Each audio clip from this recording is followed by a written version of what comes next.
That is a show to follow.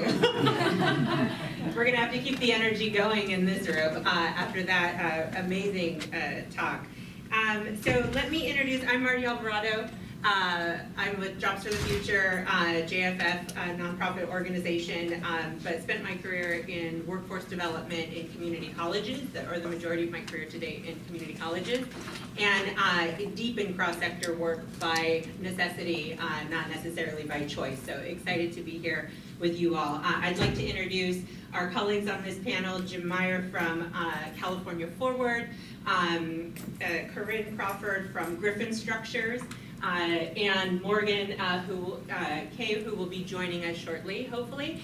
And would love to turn it over to our panelists to give a little bit more meatier introduction on their organizations, how they touch down in economic development. I feel like we could spend months just unpacking the complexities and the different approaches to economic development.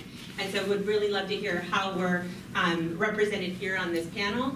And then also a quick highlight on why cross-sector leadership is in your toolkit as you approach your economic development efforts. So Jim, shall we start with you? Great. Good morning, everybody. I want to be thankful to Pete for bringing us all down here together today. Pete's on the board of California Forward, as is Lenny Mendoza, who's our co-chair. So you can see at California Forward, we think and act deeply around cross-sector leadership and system change. We're a bipartisan organization that was formed about 10 years ago to work on governance. And we've worked on pure governance things, political process reform, fiscal process reform. But we knew that to really move the needle on any issue that people cared about, we needed governments to be working better together, closer together. And a decade ago, this was at a time when governments were literally suing each other in the state of California. The state versus the cities versus the counties, school districts versus other government agencies.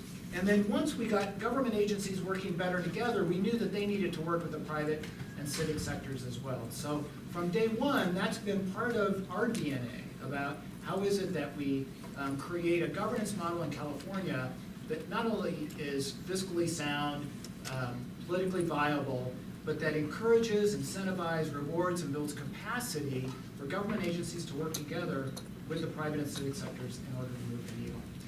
And what we discovered about 7 years ago was that there was a huge need for a huge governance gap around this issue of economic development in the state of California. In Sacramento, the state government has really struggled to understand what are the needs of the regional economies in California. Usually what happens in the legislature is they try to come up with legislation that works in Los Angeles County and Alpine County.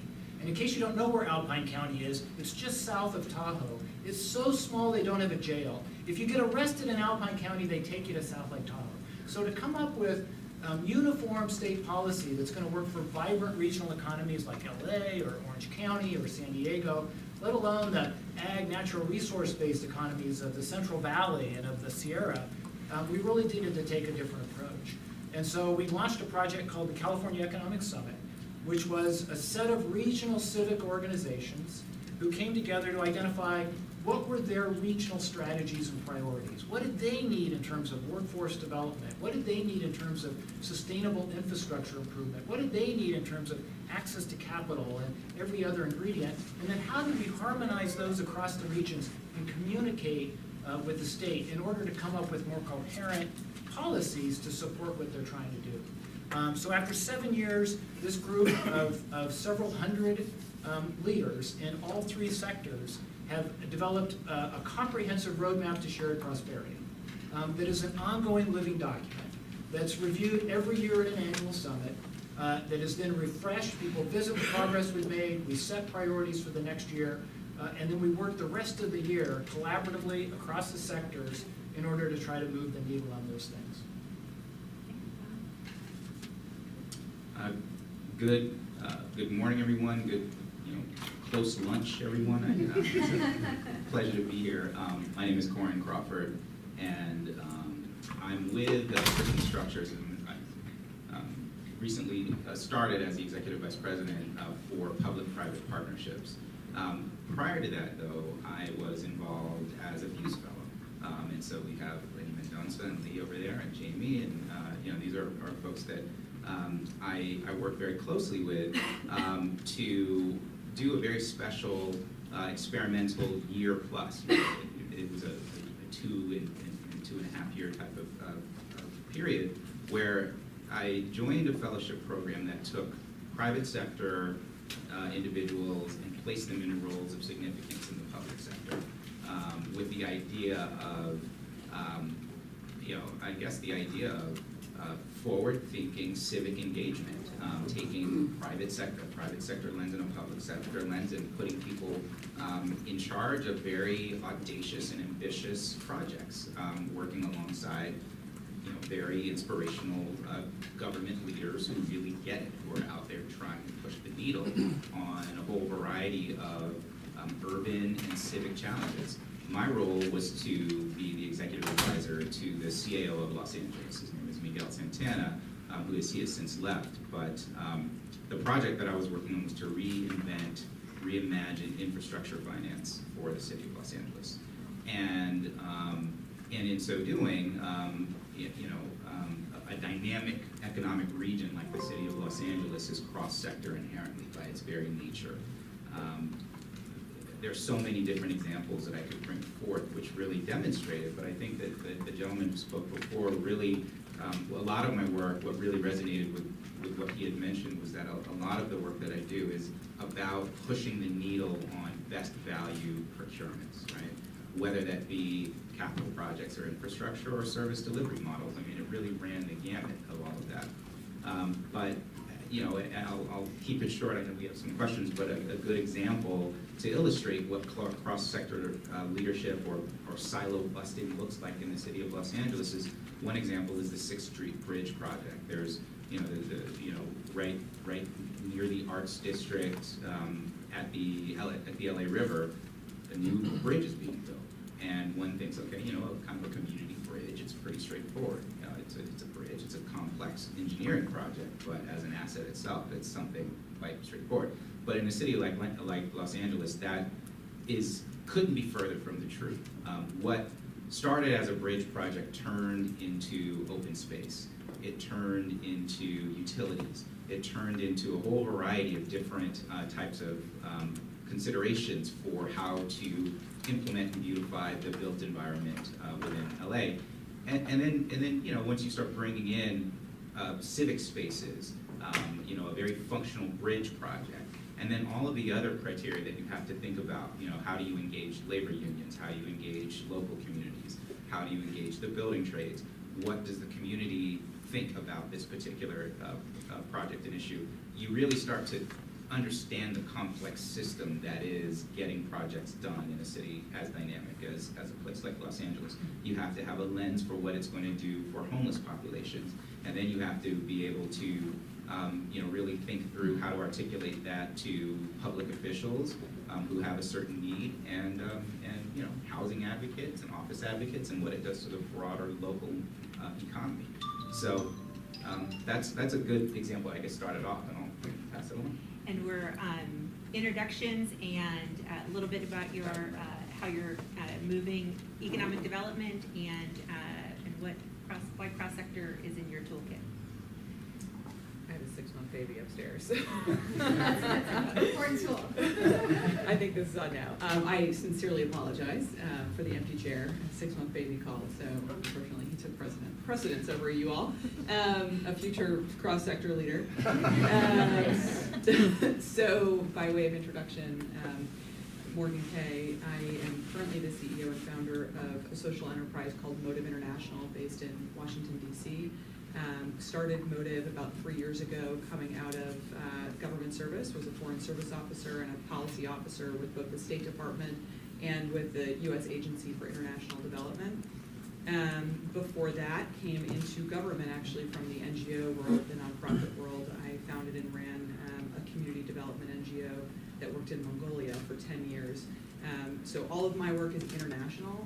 That's probably a little bit different than the other panelists, but I truly believe, and we had the chance to speak the other day, that a lot of the same themes, the perspectives that we bring to cross-sector leadership apply, whether you're looking at problem-solving something as sort of hyper-local as financing for a school or a civic park, to what I mostly work on, which is preventing and mitigating violent conflict, international global conflict. I work a lot on counterterrorism issues, countering violent extremism, militant violence, transnational threats, things of that nature.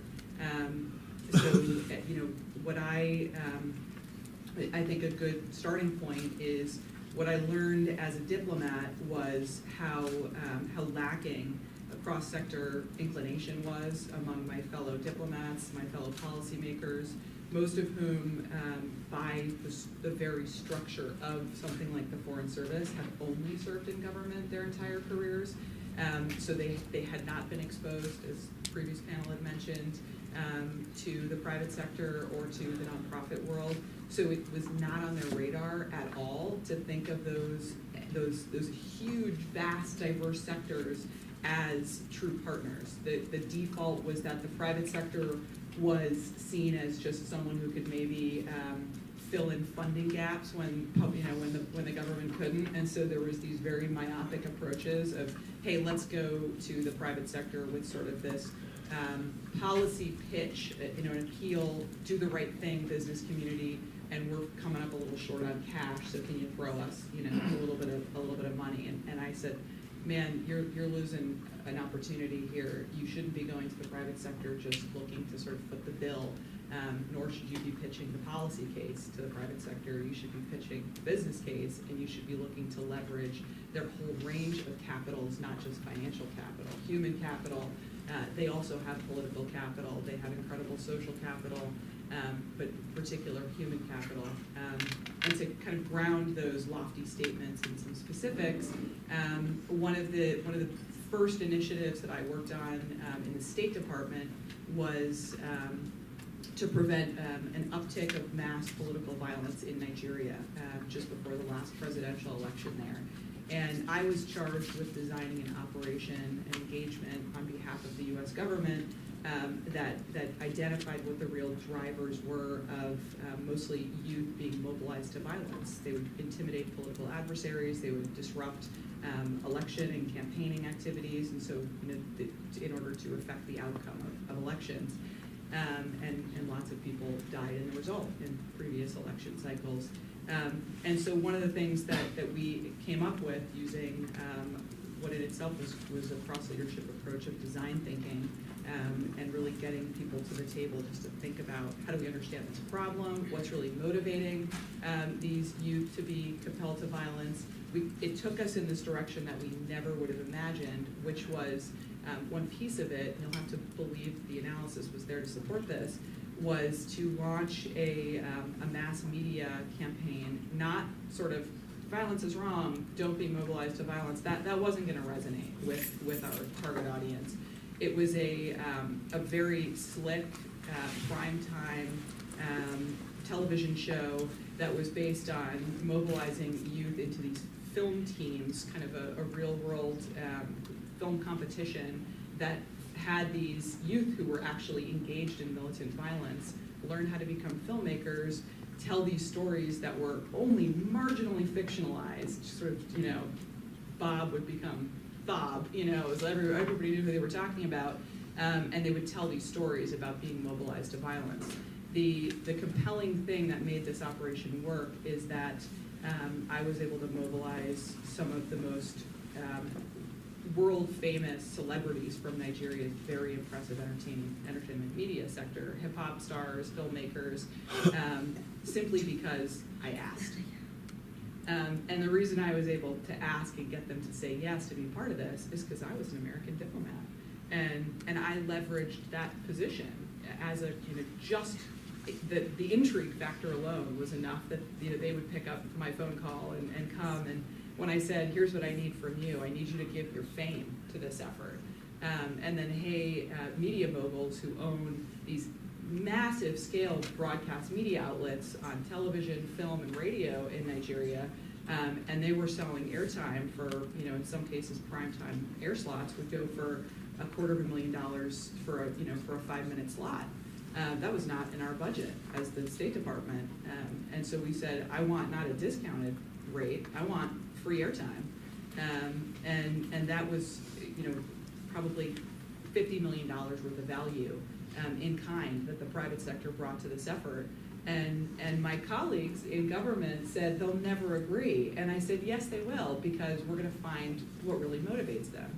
And what motivated a lot of these media moguls was literally just having access to the U.S. Embassy. And I mean that in a, sort of, they wanted relationships. They wanted to get the invitation to the annual ball. They wanted, the Rolodex that they wanted to be, hobnobbing with people that were at embassy events. That's it. They didn't want American visas, which all my colleagues said they're going to demand that. Nope, these are high rollers. They're better than that. They're not going to sort of demean themselves by saying, yeah, I'll give you, $250,000 worth of media, give me an American visa. No. They said we want to show up and be seen at these events, and it cost us literally nothing to say yes to that. In exchange, we got $250,000 of value. Flash forward, the operation was hugely effective. There were other components to it, a lot of community outreach, diplomatic outreach, but that piece where we were able to weave in the private sector was, I think, particularly germane to today's conversation. The real happy ending was that my colleagues, actually the ambassador at the time, the U.S. ambassador, said, well, how do we know if the private sector gets involved that they will not try to take this thing over from us? And that was a trap question. I said, I hope they do, because we have funding for 1 year. And I want this engagement, this mass media franchise, to last for many, many years. Well, in fact, this franchise was so successful, it was the #1 television show in the primetime slot, that advertisers started approaching us and some of the partners involved in it, and they said, how can we buy advertising, sponsor this event? And like we've talked about before, we, the U.S. government, couldn't accept sponsorship dollars, but the private sector could. So we had to give this media franchise to someone. And there was the third sector. We established a local nonprofit. We helped Nigerians establish a local nonprofit that was sort of producers of this media franchise. And they were able to receive private sector sponsorship dollars, and this media franchise is still on air in Nigeria today, and has had, we've statistically evaluated it, and it's had a direct impact on reducing mobilization to violence. So that's the kind of thing that I do as a cross-sector leader. So I have so many places I want to go with this conversation. One of the things that I hope that folks are getting a sense of is the different grain size that we're seeing around cross-sector partnerships, from the local to the state to the international, and yet the interplay between all of them is incredibly critical. And so what I'd really love to go next, where I'd love to go next amongst many places, is really this focus on solving problems and not necessarily positioning. Right, not necessarily needing to own, but really focus on how you solve the problem, and how each of you in your roles as intermediaries, brokers, conveners, which we've heard a lot about from the earlier speakers, how you think about setting these tables. What sort of obstacles do you encounter as you're trying to set the table and solve problems, not necessarily encourage positioning? So I'll open that up to folks. So a strong thread through the Economic Summit has been our workforce development effort, and that's been a partnership between the California community colleges, 114 community colleges, and the statewide chancellor's office, all of our regional organizations, and the employment associations that are part of these regional organizations. And the big challenge has been to get the colleges to reorient many of their programs, particularly the career technical education programs, towards the job skills that will result in a living wage job. And that may sound obvious, but all of the incentives, the culture, and the history was actually not oriented that way. And certainly wasn't oriented in a way where the colleges would continue to evolve and adapt based on the needs of a very dynamic, changing economy and skill set. And so this was one of the examples here, one of the lessons here is you've got to be really persistent. To make those kinds of structural changes takes a long period of time. And so in the first couple of years, the regional organizations partnered through the summit with the Chancellor's Office to first highlight the importance of this, to create this narrative that if we were going to take 1 million people from minimum wage jobs to living wage jobs, they had to have the skills in order to do that. And in fact, the jobs were there if we could get the curriculum aligned. And we had to create this demand, if you will, external to the system to try to put some pressure on the status quo inside. That meant partnering with our leaders on the inside who needed the outside air cover. It also then meant taking advantages. First, one year we had a small bill with a little bit of money, so the colleges could see that this led to more resources if they would partner, and if they would find ways to come into agreement with what we were trying to do externally. That led to a statewide task force that had internal, external, and internal stakeholders, with a whole variety of nonprofits that clustered to provide input and technical guidance and technical assistance and outreach, which resulted in a set of recommendations that were unanimously adopted by this task force, that then resulted in a bill the next year that was enacted. Virtually all of the recommendations moved. So that was like about a 5-year arc to put $200 million into a system through a different formula with curriculum approvals, process reform, with financial and performance incentives for the first time ever in community colleges. And so it was truly this deep partnership internally and externally with a long-term strategic plan, building the infrastructure and the capacity to move it forward at the pace of trust. Yeah, it's a great question, and I certainly think a lot about being very focused on what the end goal is, and I guess the perspective that I think I bring to the work in a lot of cases, especially if you're talking about like local level initiatives, is that a whole variety of different types of people with different aims will be at the table and players, and honestly, I have to say that it's gritty. So, being very focused on the end goal and not being afraid of how gritty this thing, things can be. I think oftentimes when people start thinking about, providing and achieving things with a variety of different benefits, from social benefits and environmental benefits and political benefits and financial benefits, we often bring a lot of idealism into that world. Like the end goal is to achieve and solve these really great and intractable problems, but I am actually really drawn and inspired by the types of leaders who are gritty and who will, force trade and all those other sorts of things, because I kind of like the complex personality of somebody who really, truly, genuinely is trying to achieve things, but brings a great menu of different capabilities to the table. So 2 quick examples of that would be the way that in the city of Los Angeles, the way that the homeless strategy got built, which ultimately led to a variety of measures at the city and the county level, but they were local tax measures that got put on the ballot. One is called Measure HHH, which raised $1.2 billion for permanent supportive housing in the city. And another was a county measure, which was sort of tax-based to, raise another $300 million for operating funds to, provide for supportive housing. So, the way that something like that got happened was, these were these ideas that got germinated and originated in the CAO's office, and there wasn't this, attachment to taking credit for it. We kind of generally knew that this was an initiative that was going to get birthed here, but the only way that this was going to get real traction at large was to essentially hand it off to the person in the city of LA who has the largest bully pulpit, who is the mayor, in the mayor's office. Not to speak out of turn, but the mayor was a little bit reticent on taking the issue and putting it forward, because he was just generally, his style is more one to, let the good ideas fight for, fight for airtime, and then understanding that the best idea is going to bubble up, and then he's going to pick the winner and then push it forward. Some politicians act like that, and that's all fair game.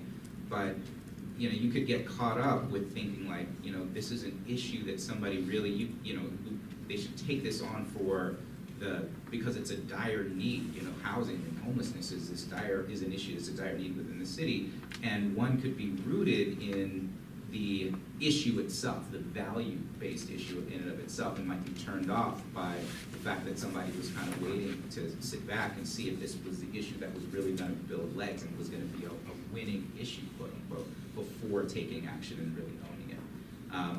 And then, quite frankly, is that a lot of there was horse trading that went on also, which had to do with just honestly like a large capital project, a $1.2 billion convention expansion. And there was a council member who needed to get on board with that.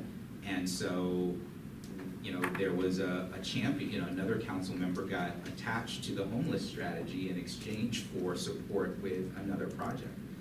That's just it. That's just how, those are issues and how it all goes. I think that's how, that's not, that type of chessboarding is not uncommon to getting really hard, gritty issues done.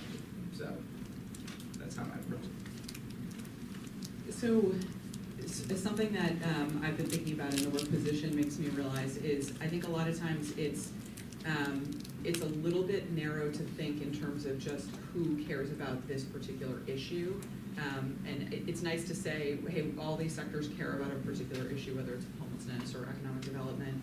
So let's all come together around that issue. In my experience, a lot of the most powerful ways I've brought in other sectors has been with entities who actually didn't care about that issue. They cared about something totally different, but it turns out they held kind of a missing key to this issue that, that me, whatever my affiliation was. So I'll give you an example. Before my work with State Department in Nigeria, I was running a task force in Afghanistan. And part of my job was to spur economic development in parts of Afghanistan that were in that post-conflict phase. Amazingly, there are parts of Afghanistan that are quite peaceful and have been for some time. And one of the sectors that a few of these pockets of enduring peace in Afghanistan had identified that they wanted to pursue as an economic development strategy was tourism. And some people chuckle when I say that, tourism in Afghanistan. Believe it or not, probably some of you have friends that maybe went to Afghanistan in the 70s. That used to be the place to go. You drive from Europe to Afghanistan to go mountain climbing and see the Silk Road. So there was actually there was these enduring structures of tourism. There were guest houses. There was strong memory around the idea of tourism. There was enthusiasm about this. So there were a few pockets in the country that said, we want to revitalize tourism. That's going to be our ticket to economic development. So again, as an American diplomat, I had to convene all of the sectors to make this possible. One of them was, of course, going to be the private sector investors to rebuild the infrastructure, both physical and human infrastructure, to make tourism possible. Tour operators to market and position Afghanistan as a very niche destination for certain tourist leisure markets.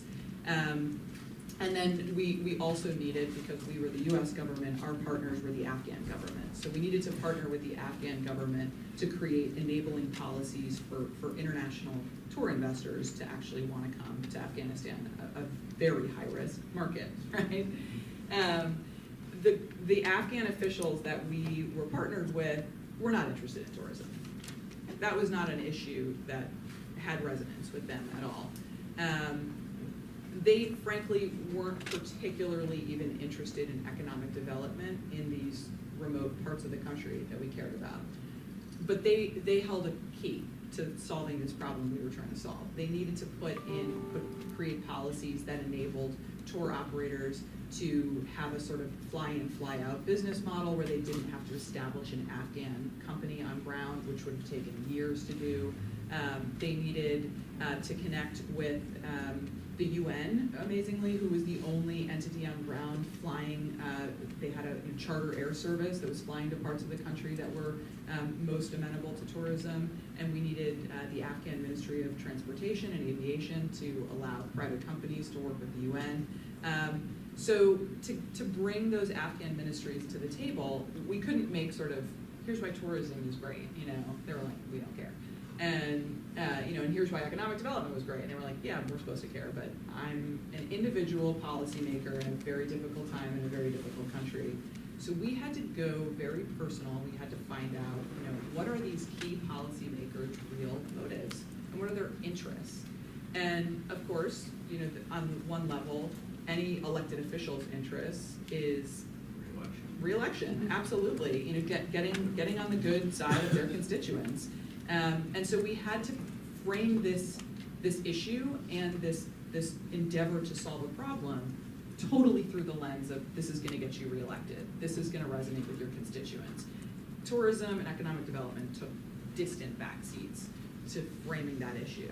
And it got elected officials to come to these quite high-profile tourism investment conferences and be there to hear when international tour operators said, I'm ready to, you know, invest several $1 million. Imagine this, if you'll believe this.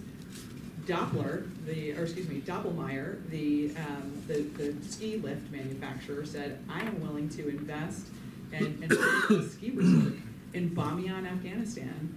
And I need to come in here without a lot of red tape, and I'm willing to put several $1 million into a little ski resort in this part of Afghanistan. And you're going to get very, very high-end niche international tourists who are willing to pay, basically, you know, name the price just to say they went skiing in Afghanistan. But I need you, minister, I need you, you know, provincial official, legislator, whomever, to make it possible for me to work at Bamiyan and bring money into Bamiyan. And so these policymakers, you know, said, well, okay, well, we as conveners, in a lot of cases, we, the U.S. government, said specifically what policy do you need? Well, one of them was allow these rapid joint ventures to be established between Afghan and international companies where you could use the business license of the Afghan company to bring money in. And the policymakers said, why should I? What's in it for me? You know, and even we like to sort of scoff and say, oh, corrupt officials.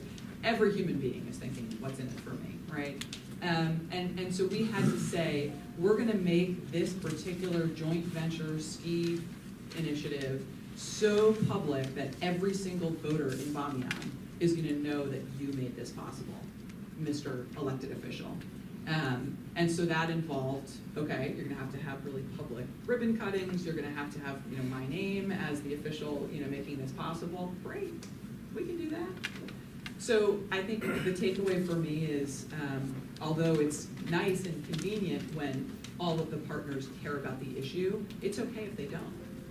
You can find another interest that will bring them to the table. And I've had to really keep reminding myself of that instead of just like, I care about this issue, so should you. I care about this issue, you may not, but here's what's in it for you.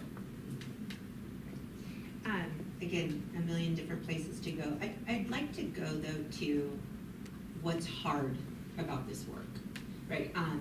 For economic development, for peace, for, you know, trying to transform communities in poverty, whatever the issue is that people are trying to address around economic development, and particularly in the positions that you all have been describing, which is not necessarily direct authority, but really needing the range of stakeholders across the cross-sector partnerships in order to do their part, right? And figuring out how to get them to engage in that. What have you found to be most challenging in trying to serve as an influencer as you are setting cross-sector tables? So I think we have to be honest about how much competition there is in this space. There's competition for grant dollars that you're competing for. There's competition among interest groups that all own a tiny piece of this and you're trying to convene them. Some of them are interested in being at a bigger table and being part of a bigger solution, and some of them see it as a dilution of their ownership of an issue. There's extraordinary amount of competition for time. When you can identify those good steward leaders that may be acting out of self-interest, but this may not be the highest thing on their priority. They may think being that CEO that's focused on things they can control is where they should be, but yet they now have to be focused on things that they're a part of. So you have to, there's a competition with time. If you're working on state policy, there's 2,500 bills that get introduced every single year.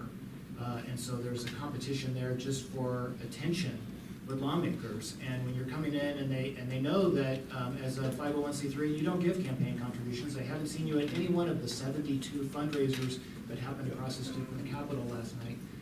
All of those things are making it really difficult to hold that center and to create a value proposition where people in the civics space can come together and realize they're better together. Where you can get the steward-minded business leaders to realize this isn't not about their self-interest, but it's about their long-term interest. And then navigating the political leaders that, as Morgan said, at the end of the day, they want to get elected. It's hard to get them to a meeting unless they spend most of their time talking into the mic instead of listening. We're trying to flip that dynamic. And so those are all some of the things that are hard. And some of the strategies that we have found is to constantly be figuring out what the value proposition is for people and realizing it means something different for absolutely everyone. And at the end of the day, we can usually define a value proposition that's perfectly aligned with our values about what we're trying to move forward. But being clear about that and creating that value proposition. It is almost always being a niche ad. There's so much going on in this competitive world that you've got to figure out what is it we could provide that would move the needle or change the direction or bend the curve. And it's usually something relatively soft. It obviously isn't championing a great big piece of legislation that's going to change the world overnight. That's not what's going to happen. So the meeting that Karen referenced earlier was a California Forward Economic Summit event in which Deloitte provided an extraordinary amount of in-kind contribution based on the marginal need within Santa Rosa to restore momentum towards their desire, not just to rebuild the 5,000 homes that burned, but the 35,000 they need for their workforce. And they've been stuck and stagnant. And it was only because of several years of working with Sonoma, Deloitte coming in, that we could create that place where the Chamber of Commerce, business leaders, and others came into a room and it could be safe. They could be vulnerable. They could say something they wouldn't say outside. And people like Karen could then do their magic. And there was about 6 Karens in that room. It was really kind of fun to watch. And by the end of the day, we walked away with action items that people were going to do that they didn't even know existed until they walked into their room. And so by understanding all the things that make this hard and then trying to find those right partnerships where you can create some of that catalytical discussion and action is where then now we've got some momentum and we've got some value proposition that people see and we can compete. I think I would say what's hard about this type of work, similar themes that you had mentioned before, is just really how long it takes.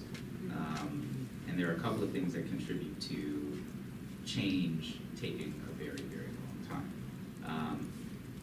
And then when you look at how long things take and kind of cast that in the view of your patients, where your career is looking to go or whatever, what job you have. I mean, most people that you work with who are positioning themselves as leaders to do this type of work, want to see demonstrable results in a couple of years because they might be planning to kind of further their career with kind of 5-year planning phases and all of that sort of thing. So in terms of how long things take, what I found is that private sector, public sector, philanthropy, everybody speaks a different language. And oftentimes people, when you get into a meeting and you bring these really wonderfully planned, silo-busting cross-sector meetings together, most people learn a lot. Most people, learn some of the vernacular of the different sectors, but they might not fully grasp it, and because people are so busy, they're juggling so many different things, they may forget the things that you discussed in 6 weeks' time or 8 weeks' time. So you might think to yourself, wow, I'm just repeating the same thing over and over again. We met about this 8 weeks ago, and now it's almost like I'm starting all over, in terms of a certain conversation.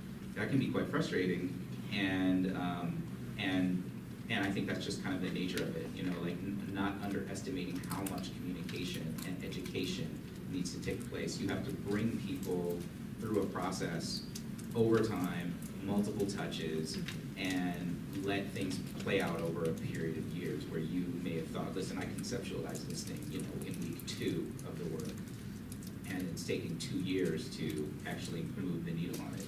And I think one of the solutions that I often would think about really is just kind of like, you have your top level goals, so to speak, but the way that you structure your work within all of that is, you carve out a piece of it that you alone control, right? I define this piece of the work, and whether or not X, group of stakeholders, buy in and we move the needle demonstrably in my tenure, I've also moved the needle on my own initiatives, and then go in it with the understanding that you're a steward of a lot of this work.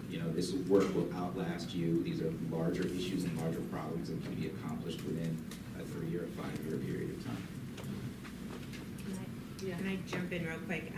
I want to just flag an expression, because some of the panelists had some great little isms earlier.